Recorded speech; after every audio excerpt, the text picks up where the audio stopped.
Aniw ka di hai kalim chẳng punite. Corruption rồi cái sap cái lap.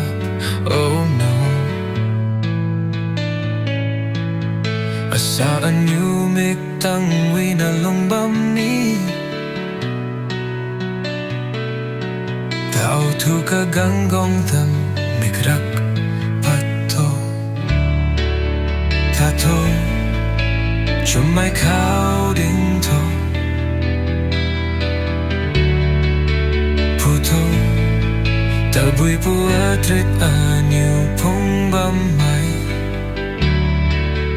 Ta to chun cham na bang guak aniw pui di.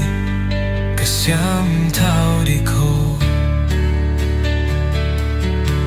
Agam-agamay ng tabuhi tang bamcho. Nang roi ling lao may nang tay dat pumide.